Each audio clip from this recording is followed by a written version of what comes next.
Okay, Eric, what are we making this week? So this week we're making a Poulet Chasseur.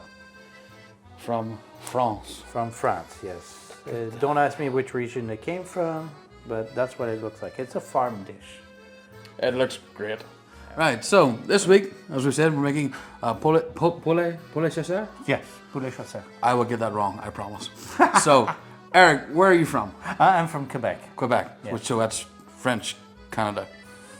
So do you speak more French than Canada? Oh, we mostly speak French. Okay. Yeah, there's a small population of Anglophones, but they're kind of melted away into the population. Right, so some of this will be in French. It will not come with subtitles, I'm sorry. So, we'll get rid of this. It's episode 50. This is our last episode of our Food with Friends. So that's why I say we're going for something hopefully more interesting, hopefully more fun, and hopefully something you can do at home too. So, Eric, tell us, what do we need? All right. How do we start to make Poulet Chasseur? So now you need chicken, of course. Okay, so we have the chicken, yeah? We have the chicken right here. Tomatoes, onion, and normally it would be white wine, but today we'll use red wine. We use red wine. So it's, look, following a traditional recipe, it's whatever you can find, you use. So for seasoning, we need pepper, salt, and for the finishing of cooking the chicken, you need beef stock. So, Eric, how long have you been in China? I've been here for about 10 years, maybe Okay. more. It's been a while. And what made you want to come here? Crazy idea. I actually came here on vacation. I came here 2 times prior to staying. So first time I came for venture, mostly because I read some historical book about Nantong, oddly enough. Right. And so the name stuck to my mind. So then you decided to come back. So I came to Nantong on vacation, discovered Nantong, met the people, and went back home. About 3 months later, I came back for a second round. After that, I went to Germany to do some reenactment thing. And then the third time I come back to Nantong and I say, okay, I like it. Oh, I liked it here because, first of all, you felt like you were a superstar when you're walking around downtown.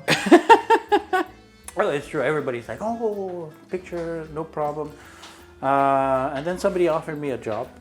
Yes. And I said, okay, I'll try. Fair enough. So I stayed. So what are we going to do with the onions here? So we're going to chop them. We're going very fine or just... I tend to do everything fine. Okay. So they actually say fine because you have to, how do we say, blanchir. Okay. Cook them quickly, to blanch them. Yeah. And then you do the same thing for the tomato and the lards and the garlic. Okay. Separately. The chicken will be done in the pot to brown them with butter and some oil, or just butter will do. That's the longest part. We can put some of that duck fat. That will give you a better taste. A little extra. Yeah, that little extra thing. You blanch your, that's the term, blanch. Blanch, yeah. And you blanch your onions first with the garlic and with the lard or bacon. That's pretty much that. You blanch it in a pan for a few minutes, and after your chicken is kind of cooked for 20 minutes, browned for 20 minutes, you add all that into the pot with the tomatoes and wine and some cognac. I'll get cognac too, yes. Cognac, yes. Well, I don't have cognac, I have brandy. Oh, brandy will be fine. Whiskey will do also. So I'm cutting very messy, so I'm not a chef. All right, so onion. That's what I like about cleavers. Tomatoes or tomatoes? What made you come to China? Me? You tell your story. Mine was very similar. So you came on a I came on a holiday. I came on a holiday to see Jamie. Ah, yeah. Jamie had said that he'd been out here for like 2 years, and he said, okay, this is gonna be my last 6 months out here. If you're gonna come out now. And I was like, well, I've no other real big reason to go out to China, so let's go out and see. Well, and I came out, and then about 1.5 years later, I was back out. You kind of develop a passion for seeing other people's culture, ways of living, eating, and habits. So that's what. And do you think that was carried over to yourself? Because I know you're quite big into your history. Oh yeah. That was a passion. What was practical about Victorian period is you can do half of the work by machine. You don't need to sew everything. Hand stitched. Hand stitched, yeah. So the hand stitched parts I would do, and whatever could be done by machine. We're also there in the UK, only for hunting purposes. Well, us also it's for hunting, no defense, or like black powder guns are not considered guns; they're considered toys-ish. They are dangerous, but they're because of the rate of fire and the type of bullet. So I don't need much, but I I'll just take it all. Use it all. Why not? Okay, we're overkill on bacon. Look, everything's better with bacon. Yes, I agree. So we'll go through it all again then. So with the mushrooms cut, onions, tomatoes, or lardons. Lardons, yeah, for the grease. Chicken, salt, pepper, flour, butter, garlic. The flour we don't really need. Yay. And now I open. Oh, it's not.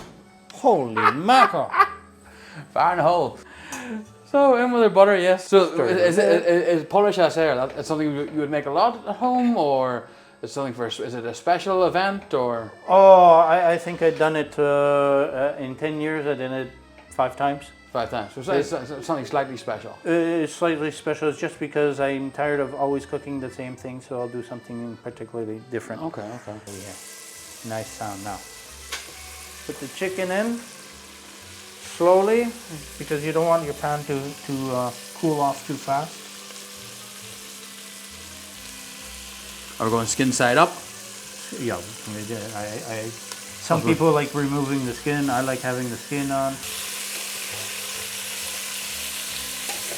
Some duck lard, that will help in grease, duck grease, fat. From a TV show in France called Camelot, one of the characters loves food. Right. And it says, the more fat is life. Oh, talk about fat is flavour. Well, okay, but he says fat is flavor. Well, it's also life. If you don't have fat in your food, you won't live very long.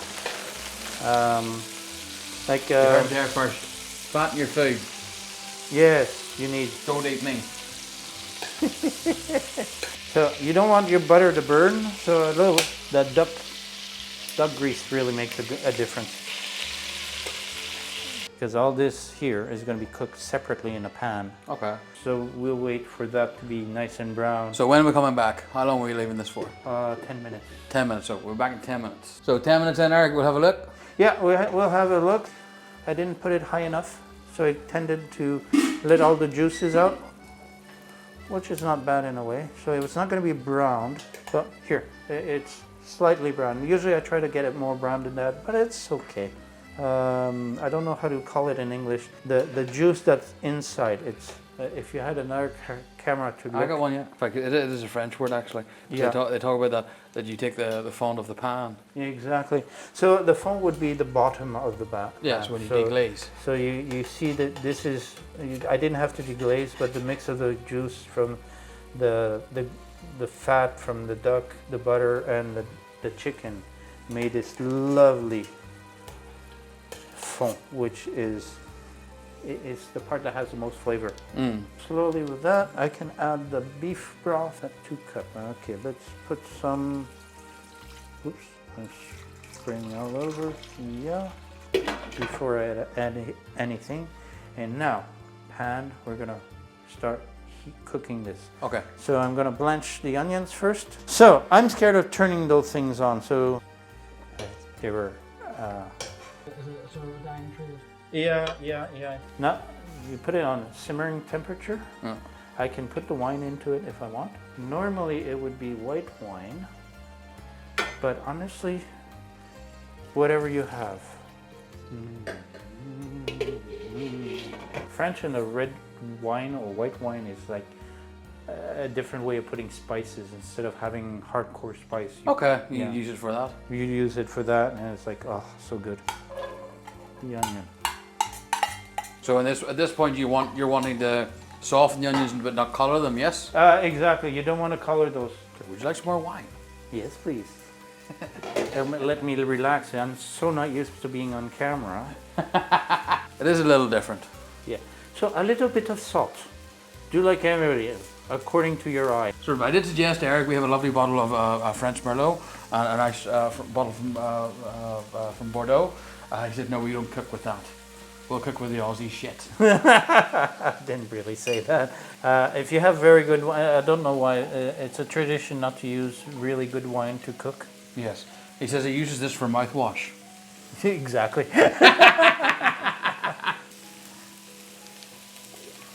Never forget to put salt because you want the water to come out. True, yes. I was watching guys talk about this, where when they put the salt in, it draws it out, and then they get sweeter. Yes. Yes, it does. The sweetness comes in them. Yes, and the salt will neutralize the acidity in the same time. Broth of the chicken. Okay. So in with our bacon. Bacon, yep. Can we put this a little higher? Yep. All right, so the bacon. Bacon is to get the grease and the flavor, different flavor from the duck than the chicken, than... That's true, yes. Mushrooms.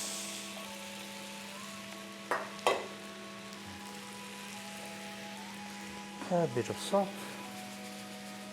Let's see, is it fresh enough? So now the tomatoes add to the broth. Stir a little bit everything to homogenize and have all the same flavors. Okay. All right. So you want it not too high, medium high, because you want the juices to come out from the mushrooms. Okay, the estragon is good. So those are the three spices you can put: rosemary, estragon, and thyme all together, and it'll give you an amazing taste. So don't put too much rosemary. Rosemary here is very, very powerful. It's stronger than the one in Canada. So I put 2 branches. You have dry thyme. Oh, it smells good. Okay, that's about... Look at how the mushroom has melted. Now it's ready to be put into the pot. That makes me do exercise. So now we can leave that steaming, simmering for half an hour, and the meat should be tender enough that it should fall off the bone. And and some people would put du poivre d'épinel. Poivre d'épinel is piment d'épinel. It's basically like a Sichuan pepper. Okay. Like the French chef. We put a spoonful, and you see half of the bottle go in. All right, let's put a dash. All right, that should be a dash. Venez. Let's see. Oh yeah, the meat is so nice and cooked. It's falling off the bone. C'est le petit Jésus en velours en culotte de velours. Voilà. So do you think we're ready to go? Aye, yes. Come over. Come over. We're ready to eat. Aye, yes. Yes. Brown color. And the smell. Shall we plate up? Ah, yes. I'm going to turn off the fire. So we'll plate up and we'll be back for a tasting. So shall we try? Yes, certainly. Yourself? Thank you. I don't think you're going to need it, but we'll bring it out anyway. I doubt it. I doubt it. We'll bring them out anyway. But cheers. Cheers. Yes. Cheers. Santé. Aye, well, sir. After you, sir. Oh, no, after you. You enjoy. You try. Let's go in. Oh, yes. As you say, it is pulled from the bone. Oh, yes. That is perfect cooking. Oh, don't even need to add salt. No.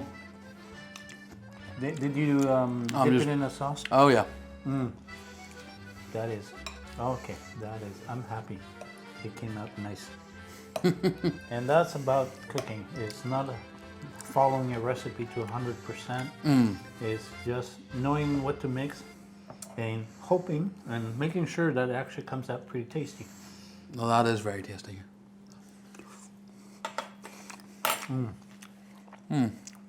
Oh yeah. Cheers to that. Cheers. Thank you very much.